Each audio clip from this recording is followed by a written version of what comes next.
So we have a little shift, a change of scenery. I was delighted to see Kate back on stage here. Also, Kate didn't promote herself very much, but she is here. She is the editor of Travolution, which many of you are familiar with, and she's here throughout all of ITB, so do grab her if you have some exciting news stories from your companies to share with her. I know she'd be very happy to catch up with you, and her team is also here to support her. As I say, a change of scenery, but we are still in the tours and activities space. And we have spoken already about the fact that travelers are increasingly seeking authentic and off the beaten track experiences. And this is one of my personal parts about travel as well, to seek out something that maybe is not just one of those 0.04% top attractions that Douglas mentioned this morning in his opening keynote. And again, if some of you weren't here this morning for Douglas' keynote from Douglas Quimby from Arrival, do reach out to Douglas and his team and try and get your hands on that piece of research, because it really was extremely, extremely helpful to set the scene for the track today, which is just about ready for our next wonderful, very large and very, very diverse panel.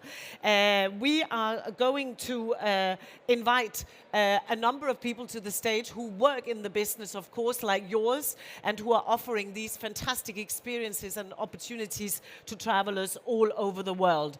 I am very, very excited, and they will come onto the stage one by one in a minute as I call them out. I'm very excited for the first time to have the ever-ready Dan Christian, CEO of Travel Trends, to moderate this particular panel. So Dan, please come to the stage first of all. It's wonderful to have you here. Give him a nice warm hand. Thank you. Thank you, guys. And we've also got Juliana Medina, who is the CEO of Impulse Travel. Welcome, Juliana. Come to the stage.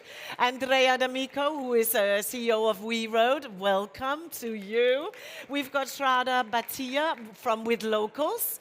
And last but not least, we've also got Numbulelo Gulewi from South African Tourism. Welcome to everyone. It's over to Christian and the panel. Enjoy this one, guys.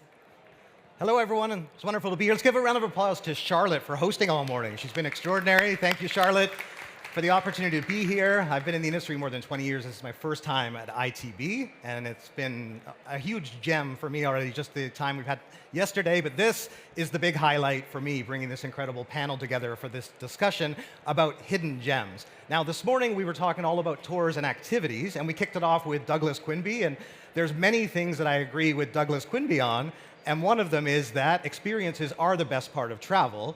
And if we think about hidden gems, as far as I'm concerned, that is like the beating heart of why we travel to destinations. And so ultimately, those are the things that are the most meaningful and the most memorable, and these people on stage are the ones that bring that to life. So I want to make today's session as an informative and engaging for all of you. I've got a lot of questions for them, but if we want to dive into questions from you guys at the end, we certainly can. So thanks again to ITB for hosting us and for bringing this team together. We have Colombia represented, we have Italy, we have India and the Netherlands, and we have South Africa and a random Canadian thrown into the mix. So yes, this is going to be a global conversation. But let's start with Colombia, where I had the chance to travel to only a few months ago and experienced an impulse travel itinerary. And I've not even asked Juliana this question before, but how do you bring these hidden gems to life?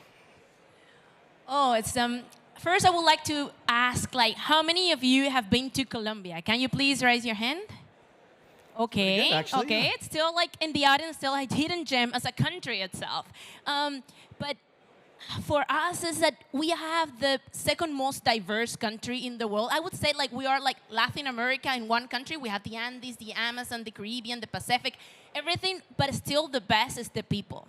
And for me, the hidden gems, it's about how I create moments and meaningful interactions between my travelers and us Colombians, and not any Colombians, but the Colombians and the change makers that are making real things happening. So for me, it's about meeting friends of friends and put them in touch so they can get unforgettable experiences. That's great. Thanks, Juliana.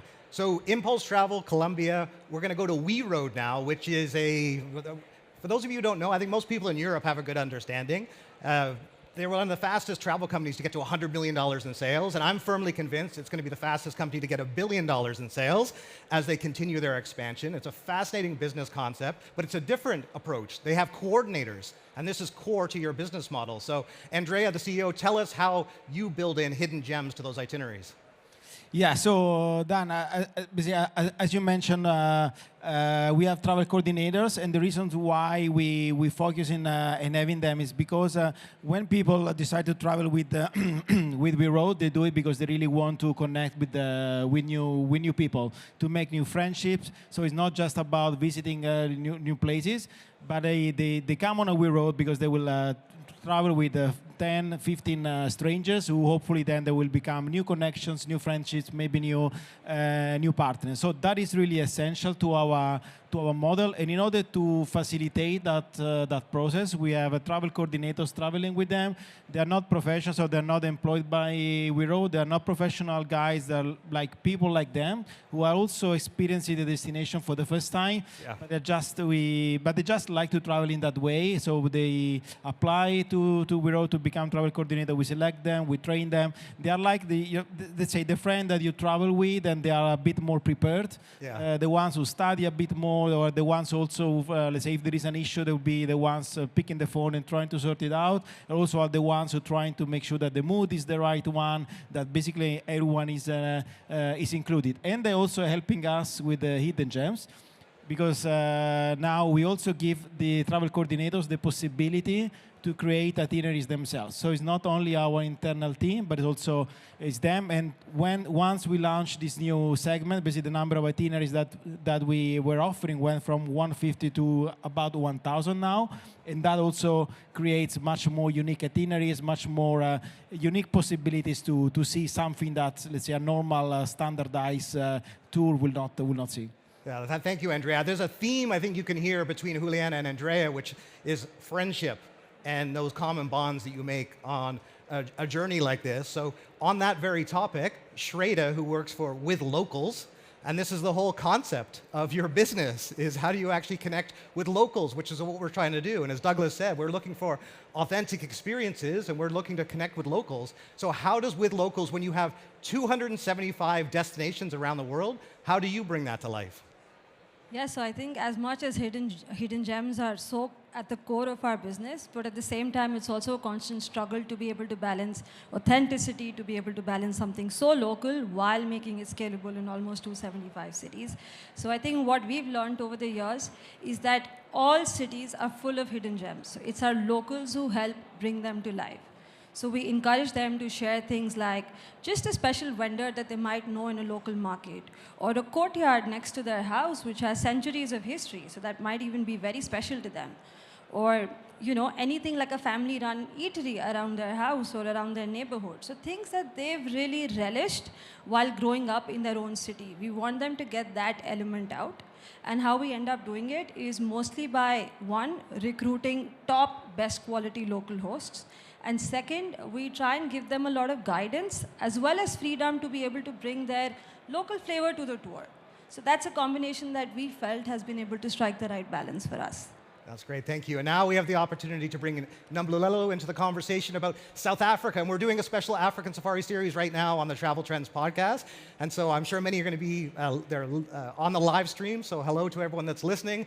This is a perfect opportunity because we kicked off talking about South Africa, and I've had the privilege to travel to your beautiful country and experience many of these hidden gems. So tell us, as the CEO of South African Tourism, how important hidden gems are and how you highlight those to get people to visit South Africa. Thank you, Dan, and thank you that you've upfront say you've been to South Africa, and I hope you'll be coming back. Because I always say in our country there's a lot to discover, so much more, including hidden gems that we are talking about that are important. So how do we identify them, and how do we make them part of our marketing for the country so that we can bring tourists in? We have, I think to date, more than 8.9 tourists to South Africa and counting, because we haven't reached the end of the financial year. But we also have a high repeater rate in South Africa. So people will come to Cape Town, people will come for the safari, as you mentioned. But it's always important that because of the profile of the traveler and a future traveler that is changing and that is more responsible, that wants to connect with communities, that actually wants to know that if I go to a country, when I connect with them, the local community benefits. That's where we then bring in hidden gems, because they do diversify the offering of the country. We found that with ours. And there's always more meaningful, it pulls at your heartstring stories that you sit in a privately owned establishment with, you know, a woman in South Africa that actually owns it. Then you get to connect with them. And when you find out that even the food that's being cooked is from the community, there's a connection that you'll take away when you leave that is different and is a differentiator for South Africa. Now, I'm glad you mentioned food and cuisine, because that was actually one of the big highlights of being in South Africa, and actually coming back to Colombia, where I was most recently. One of the hidden gems on our trip in Cartagena, which is where you're from, of course, was actually going to a local's home and actually cooking a local dish, which they asked me afterwards. Like, it was definitely, I think, probably the biggest highlight of our trip, because we were actually immersed in the experience. We made a connection, and as they were preparing the food, they were then telling stories. So we were making a connection, it was storytelling. So I guess, Juliana, the one question I want to ask all of you is, how important do you actually see these being in terms of creating a differentiator for your business, and how do you measure success of those? Yeah, especially that activity that you mentioned, is that, okay, let's go back to, when my travelers come to us, we mostly work B2B, so we work with travel agents and we work with tour operators, and then they have a profile that they want to come to Colombia. They have already a checklist of things that they want to do. And then I know that the highlight of the trip is not going to be one of those things. Right. So then I said, okay, I'm going to include this because, yeah, that's what the checklist that they want to do. But then please just allow me to put like this small thing here in your itinerary. So especially, and now going back to you, when you came and were organizing your trip, like going there maybe was not the thing that you were more excited about during the itinerary and the feedback calls that we had before. But then meeting Delia and then meeting this story specifically is very cool, because she came to me and then she said, I'm the second generation coming from Palenque. For those of you who doesn't know what's Palenque, Palenque is the first free town in Americas. So it was a group of enslaved that escaped from the Spanish crown, and then they fight and they signed the first agreement with the Spanish. So, so they got their freedom. So anyway, then the thing is that happened is that this town is so powerful. They have their own language, they have their own cuisine, and they have all that. And she said, I want to tell my story. I want to tell the story of my ancestors to the world and to the travelers. So she said, okay, let's make this cooking experience and make it engaging with the travelers and that. So I'm so happy then to put that travelers. And then when they get to experience it, okay, that was my highlight. And yeah, it was nice to visit the Cocora Valley and the Gold Museum and all the other things that we have in Colombia. But this meaningful human interactions, it really keeps as a life memory. Yeah, that's fascinating. I think this is where, when you think about these hidden gems, one of the things that comes up in this conversation, and even as we were preparing and posting some things on social, some people are like, once they're discovered, they're not hidden anymore, right? So this idea that once they're uncovered, people want to hide them. And this is where, when we think about a business like WeRoad that is in the organized group travel space, which is a very competitive industry, it's a growing sector. Yesterday in the ITB, they actually highlighted that organized travel is outpacing independent travel. And so you have a lot of competitors, and those competitors are trying to build in these special experiences into their itineraries with their product development team, so that, and some of them are a surprise. And I know from my background, they build them in as a flourish. When I was in India, we went to visit a school, but they didn't tell us this was going to happen, and they picked different schools at random so that you don't overwhelm one destination.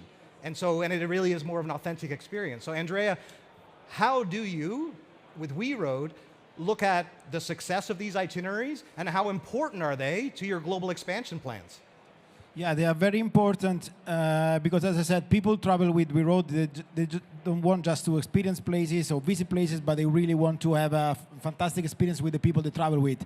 And what you live, what you experience during the itinerary, the memories that you are going to bring back are also what is bonding people. So I take a WeRoad every year. So now I went to 3 WeRoads. I went to Nepal, to Costa Rica, and to, let's say, Galapagos. And I always avoid saying that I'm the CEO, because I want to live it in the same way as the other people. But every time I say, okay, this is going to be challenging, but actually no, because it's the the itinerary, the experience is so intense, is so fully immersive that after 1 hour you forget, let's say, who you are. So the way you build the itineraries, the memories that you're able to, let's say, to create is also fundamental to how you make people bonding. Because basically, if the itinerary is not that interesting, is not that exciting, people will just start thinking about the usual stuff. They just think about things that they left at home. Whereas we really want them to live in a kind of a bubble. In, let's say, if you are on a trip for 10, let's say 12 days, for 12 days, basically you should not think about anything else than what you are living and the people you are sharing that experience with. So that for us is quite essential. And that's why we say when we build the itineraries, we also leave room for the groups to decide themselves what to, let's say, what to do. So we always include the accommodation, transportation, some must-do activities, but for the rest we leave plenty of space to the group to decide what to do, because that is also a way for them to find their hidden gems. Because if we always tell them what the hidden gems are, most likely, as you mentioned, once they are discovered, they basically are not hidden, let's say, anymore. But also that helps I would say the team building, because it's the way the group comes to a decision as to what to do next is fundamental also in creating those let's say those relationships. So leaving that freedom also for us is essential. How we measure it, of course, let's say every time that customers come back from an itinerary, we ask them for, let's say, for their opinion. So if we see that basically the score was not good enough, we always work to understand, also with the support of the travel coordinator, to understand what went, what didn't go well. And a fundamental part is also their feedback on how, let's say, the itinerary was flexible. Let's say based on what they wanted to do. So if the feedback that they, let's say, that they have is like, I would have loved to do this, but it was not possible, there was a room for that, then it's something that we don't like to hear. So we try to make it as intense and interesting as possible. In the same way, we also want to leave freedom for them to discover it in the way they want. Yeah, no, I appreciate that. I wanted to get your perspective, being the CEO of this organization, and how important that is. One of the key aspects of all of this is marketing and positioning and how you create this competitive advantage. One way, obviously, is to have those amazing experiences and people give you more positive reviews or give you a higher NPS score for those companies that track that. Now, Shreya is the Chief Growth Officer, as you may have heard from her title. I watched her give an incredible keynote presentation at the Arrival Conference a few months ago. And what I wanted to ask her now is, from a marketing point of view, how do you take those experiences? Because in my background, having operational excellence is so important to building a successful business, because you can be a great marketer, but if you can't deliver on the ground. So how do you, as a Chief Growth Officer and a marketing point of view, build this into what you're doing? Thanks, Dan. And I think, again, people are not looking for standardized experiences and itineraries. So bringing this back to marketing, how we really make it happen is that we highlight the value a certain hidden gem can have in a tour. So let me give you an example. So for example, a bustling neighborhood in Paris, like the Montmartre, everyone's doing experiences there. We're so many of us in this conference, and of course, that's a key neighborhood. How we do it is that we encourage our hosts to find hidden gems and then combine and weave a story through them. So you won't believe it, there's actually a vineyard right in the heart of Paris that's in the Montmartre neighborhood, and that is where our locals are taking the guests to be able to experience that. And not just that, they paint a picture of how that vineyard used to be used back in the day, how it was part of a local life, and then continue that experience to a family-run cheese store where they teach you how to pair food with French wine. So it's actually a combination of local history, it's a combination of food, it's a combination of culture, and all of that is what we try and get back into our marketing as well. So it's these elements that we highlight all throughout the value chain in a customer journey, and that is really what makes a difference for us. That's fantastic. Thank you. Now, Nambulelo, I want to ask you a question that's very close to your heart, I'm sure. Sustainability, conservation, all the reasons that South Africa are an amazing destination, and all the things you have to be mindful of in terms of protecting it for future generations. So I would love to start with you, because this whole topic, as soon as a hidden gem gets uncovered, we've talked about over-tourism and some of the challenges of managing people to a destination. Just look at what's happening in Venice. Charge €5, €10, it doesn't matter, people still keep coming, right? So how do you approach this from a sustainability and a responsible travel point of view with South Africa? Dan, I actually like that you've mentioned the sustainability element because it's part of responsible tourism, and that's how we should all be doing tourism. And in fact, when the question was asked of what is the value of this hidden gems, in South Africa, we know people will go to the Kruger National Park. Yeah.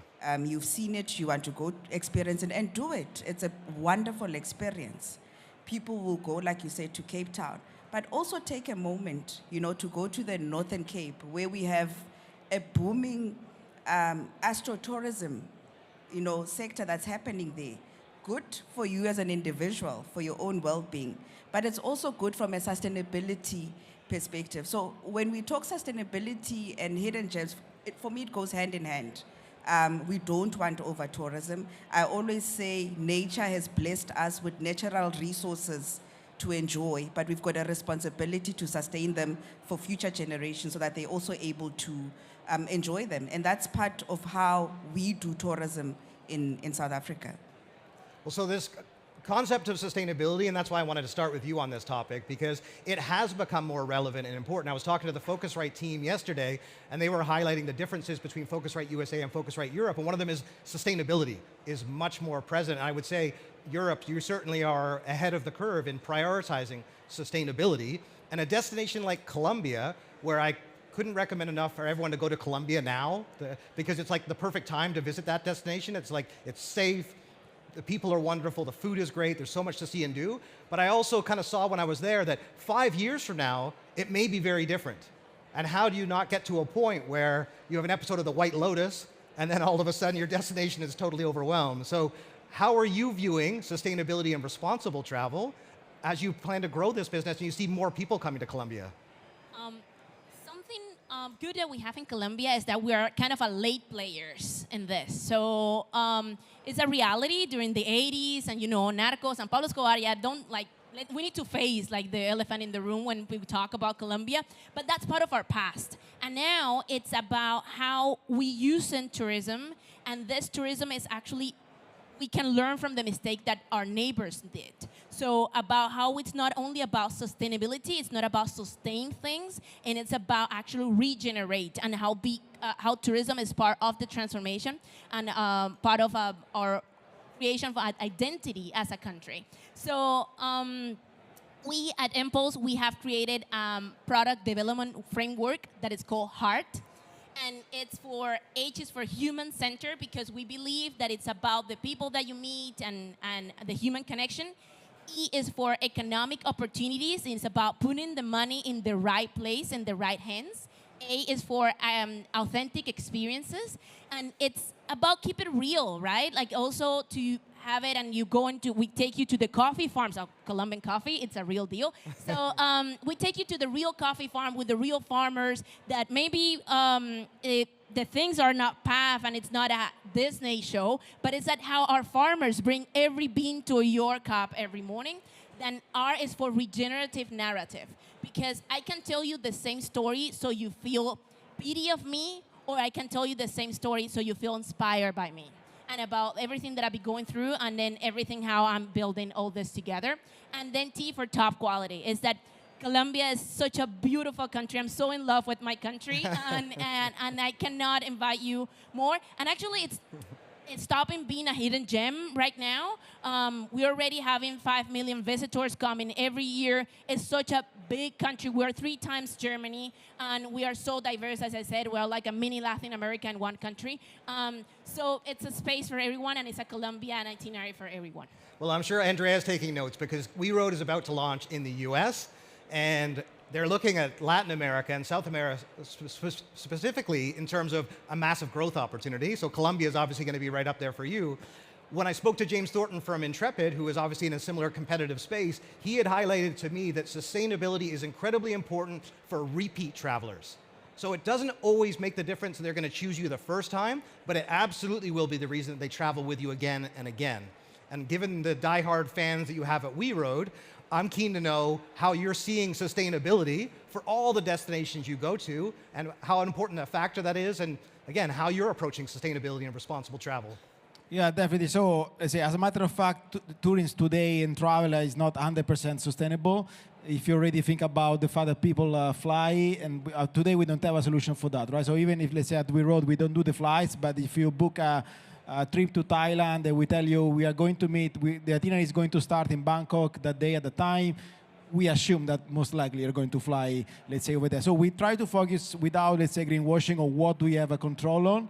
Let's say the first one, as I said, is first, basically, we are trying to create more itineraries also in the same destination, also to avoid let's say, to overcrowd places. We are developing more and more also domestic and short-haul itineraries. So now we also launch the weekends.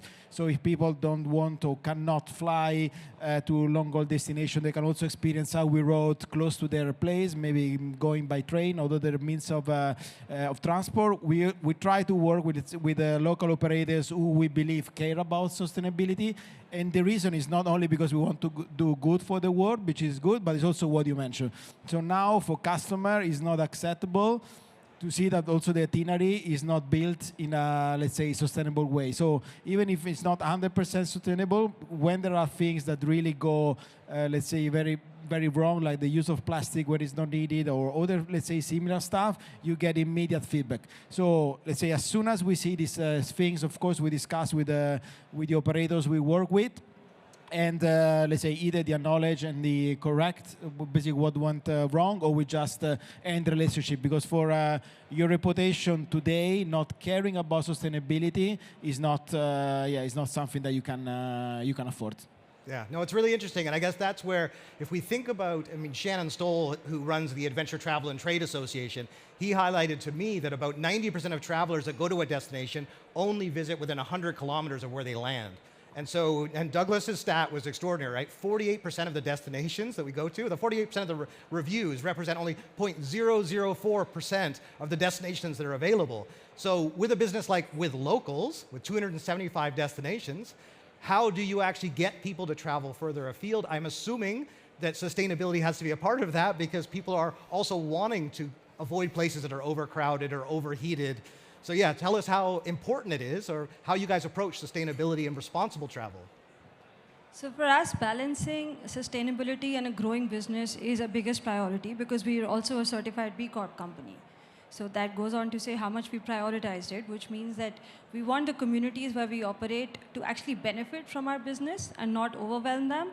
So because we're private and we're locally led, we have that advantage that we can promote tourism and have a greater part of our portfolio focused on tours in faraway neighborhoods. So avoid the overcrowded hotspots like we just discussed. So for example, in Amsterdam, we have some tours in the city center, but we really have a lot of tours that focus on neighborhoods like the Pipe, the North. And that is also bringing it back to marketing. We try and highlight the advantages of doing tours in those neighborhoods. So how people can feel deeply connected and enriched with the overall experience. Go and experience the local artisanal life or the new and upcoming restaurants in these newer neighborhoods of the city. So it's just highlighting what else is out there in a destination and going away from the iconic landmarks. And what we see is, again, when people do book more and more tours, in the beginning, they do end up booking a 10 tastings or a highlights hidden gems, which is our classic tours that you can find in every single destination. But once people come back, they want to come back for something different, something more than just the usual. They don't want to just go to the famous museum or the famous landmark and just check off the bucket list. It's something more. And how we also bring back sustainability, apart from just the location aspect, is making sure that our local hosts are trained in responsible tourism. So we have a training program that every host goes through to keep that in check. We make sure we give back to the local community. So we really go to the local leather shops in Marrakesh, or we will go to a family-run bakery in Barcelona. So all of these elements are, again, back in our experiences. And because majority of our experiences are walking tours or by bike, and at the max public transport, that's really 90% of our portfolio. So that way we help travelers also make a low impact travel choice. So they're more conscious about what they're making and what they're doing.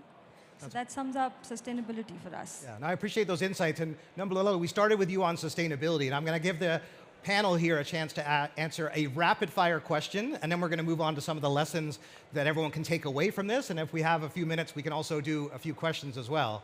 So for me, when I started at Lonely Planet many years ago, I could see the difference when a destination gets featured and an author goes to a specific city and calls out the restaurants and the things to do. All the things that then we started to do on TripAdvisor. And us as a species, we like shortcuts. It's how we got to where we are, is that if someone can tell us which is the safest way to go or the best thing to experience, and we all do that today. And so I actually wanted to do that in this session because I want to give you each an opportunity to tell everyone in the room one hidden gem experience that you have had that you think other people should know about. Because I think we all are here because we love travel, and travel can lift people out of poverty. It can change people's circumstances. And I've seen that from working with brands like G Adventures and the Travel Corporation. Shannon Guillen is here. Whole Make Travel Matter experiences, like women's weaving projects. Like, if done well, it is so powerful. So tell us, down below, a hidden gem from South Africa that everyone needs to write down, post on social media, and lift their fortunes.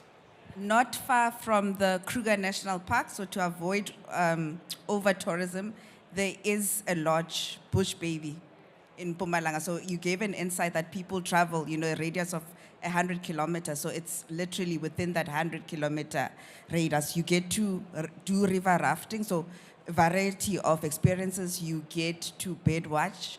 You get, for the ladies and those that want to, just de-stress and go, off-grid. You get your spa treatments. You get quad biking there. You get to cook with the communities and actually engage with them. But more importantly, there's also the responsible tourism element with that specific lodge that's linked to the fact that it's owned by locals, and they benefit directly from the tourism spend that comes to them. So it's Bush Baby Lodge in Mpumalanga, not far from the Kruger National Park. And how can you find them online or on social media? Because that's what everyone's doing right now on their phones. You go to the South African tourism website, because we market, but you also go to you search for Bush Baby online and you'll find them. Okay, I like to see the result of that, and I like to see them post about this as well. So we're going to go in reverse order now. Shraddha, hidden gem you've experienced you'd recommend everyone else to know about? I think I have an interesting one for this. So it's not a hidden gem as a place, but it's hidden gem as a person. Because I do believe sometimes access and knowledge is also a hidden gem. So I've been to the Sagrada Familia before, and you guys must be scared because I'm mentioning Sagrada Familia in a hidden gem answer. But here we are. It's been built for 100 years, so it's like... Yeah, we all know, we've seen it. But I've been there before, and then the second time I went there, I actually did a tour with a local who was an artist who has one of her sculptures placed on top of one of the towers of Sagrada Familia. And the way she spoke about just light, color, architecture, and this was a tour outside the Sagrada Familia, and the way she just spoke about everything changed my perspective completely the next time I bought a skip the line ticket and went inside. I mean, that's knowledge I could not have gained from a history book or a guidebook, definitely not. Like the fact that I got to tap into her years of expertise and just get access to that for me definitely was a hidden gem moment. That's great. And now, Andrea, this is the moment. Is it going to be about Italy? Where are you going to go with this one? Are you going to stay close to home? Tell us your hidden gem. No, hidden gem is in. It's not really hidden gem. It's about Iceland, but it's about experiencing on staying on a tent rather than staying on accommodation. Because of course, what is nice about Iceland, which is of course one of the top destinations for everyone in our space, because it's exotic but still quite let's say close by, is the relationship with the nature. Yeah. So of course, if you are let's say happy to give away some of the comfort to really stay in, let's say, fully immersed and in touch with the nature, traveling and experience it by, let's say, with a tent is the best way. We have it and experience it. It gives you really, let's say, different feeling. Okay, there we go. Nicely done. Iceland. All right.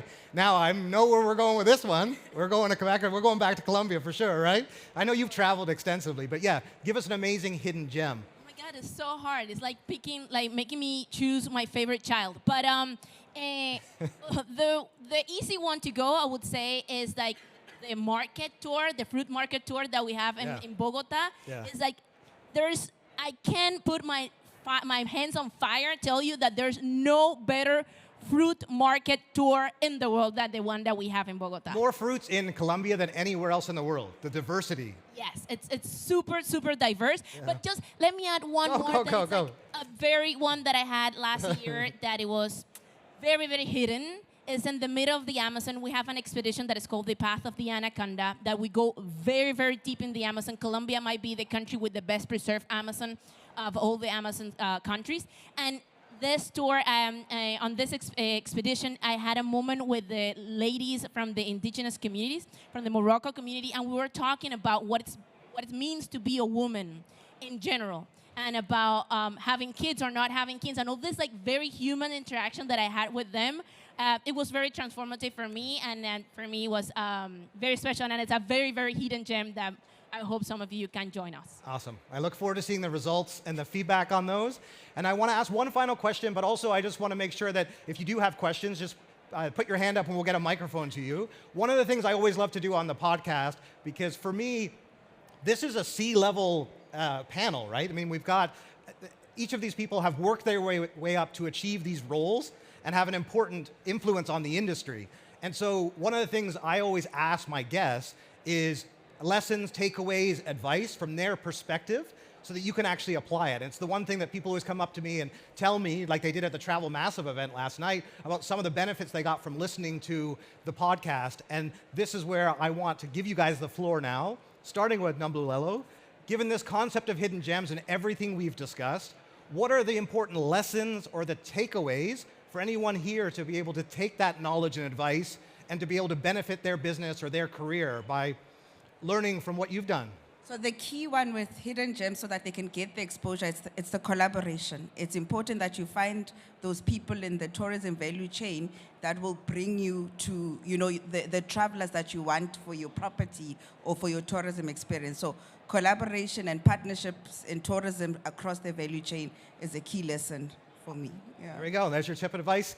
Short and succinct. Thank you. Shreda. I think for us, the key trend and takeaway going forward is personalization. And that's something we're really bringing back to our platform, back in the customer journey, because the amount of data we're sitting on today and the technology we have access to, we can really understand what is it that people are looking for and tailor towards exactly to their needs. So we're building tools and products on the platform just to let people be able to personalize a tour exactly how they imagine and wish for it to be. And that I think is something we're going to explore going forward, whether it is personalizing the experience of someone being matched to the best fit local host, or it is someone looking for a tour amongst hundreds of tours and helping them find their one hidden tour so people don't go through decision fatigue. Fantastic. Thank you, Shreda. Andrea, Mr. CEO himself. Yeah, for me, I would say, think about what is uniqueness, what is really special about what you are doing, what is really different from the others. Don't just, let's say, follow buzzwords or trends, because the trends might change, or you might just be in a very crowded space where you are, let's say, no one. So if you think about the experience at WeRoad started, I'm not the founder, but let's say Paolo, the founders, was really specialized, great in building communities. So before WeRoad, he built the biggest student community in Italy. So that is really the uniqueness. He traveled with companies doing something similar to WeRoad, and he saw that was the piece that was missing. And this is basically why we focus on that. I think the success comes from this, being able to bring something different, unique, and something you are really talented in, because you cannot be talented in everything. Yeah, for sure. I mean, you've got such an impressive background from Booking.com, and obviously you joined this and made the right decision to jump into WeRoad, but that's where giving your perspective on this is important, because you all have a slightly different journey of how you've gotten here. Juliana actually grew up in this business, and clearly she's a strong female leader and a young CEO, with great potential. So for anyone else out there, especially young female leaders that are looking to grow in this industry, what other advice would you give them related to our conversation today? My recommendation would be to have 1 foot on the ground and 1 foot on the market. Is that if you are in charge of creating experiences and if you are very close to the tours and activities, is that go to the streets, go with your travelers, experience the things firsthand.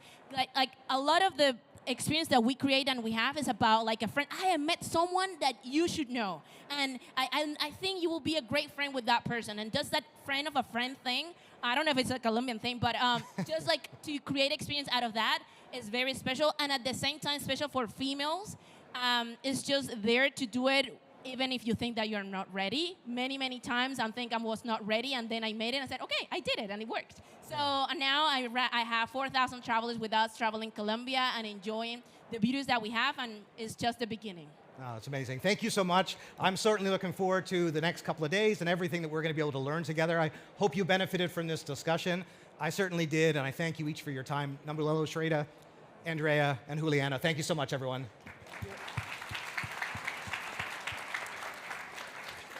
Thank you. I will do this also officially. Let's thank our wonderful moderator. All that energy, isn't it nice to have somebody like that, so enthusiastic about our industry. Thank you also again from me to the panel. Numbulelo, wonderful to have you here with us, especially. I know there was a few visa issues as well, but you got it, you made it, and we are so grateful that you made it. And of course, everybody else, Juliana, Andrea, and of course also Shreda. Thank you very much. Go enjoy the rest of ICB Berlin. We have a quick little couple of minutes just to set up, and then there is a fantastic keynote from Google. I'm very excited to have a couple of people back from Google this year to actually give us the latest on their take on the tours and activities market. So bear with us a couple of minutes, and the Google guys will be on stage, and I'll introduce them accordingly. Thank you one more time to these guys. Thank you.